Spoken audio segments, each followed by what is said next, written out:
Maliit pa lang bisikleta niya, mini racer. Nung nagpapanalo siya ng mini racer, may nakita siyang bisikletang malaki. Yun, binili ko 4,800 data noon.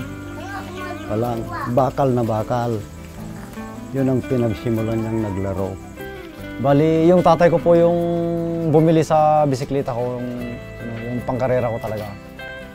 Kaya yun po ang hindi ko makakalimutan. Pinagsakripisyohan ko talagang kumita ng gano'n nung sumama-sama pa akong namimili ng baka sa mga barkada ko noon. Nung sinabi niya na mayroon siyang nakita, hindi na ako makatulog noon.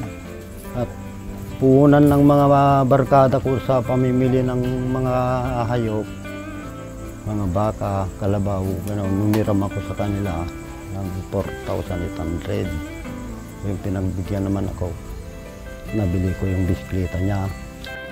Ang nasa isip ko lang po noon, siguro kaya niya binili yun. Gusto niya ding marating ko yung gusto kong marating talaga. Kaya binilan niya ako ng bisikleta. Nung nag-elimination siya sa Halhala, sinamahan ko siya, tinatawanan yung bisikleta niya dahil puro bakal daw.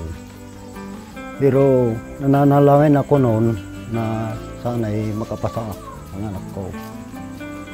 Awa ng Diyos naman, nakapasa naman. May trial po sa Halahala noon, 2002. Nag-trial po ako, pinalad naman pong makapasa. Kaya tinuloy-tuloy ko na hanggang ngayon. Natatakot ako noon at nangangamba ako na baka madisgrasya na naman. Nung una siyang nagkarera, nalapnos yung binti niya, kalaki. At awa ng Diyos naman, kwan naman, tumuloy-tuloy pa rin na nakipaglaban.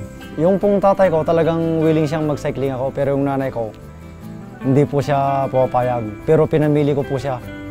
Sabi ko, anong gusto nyo? Bisyo o bike?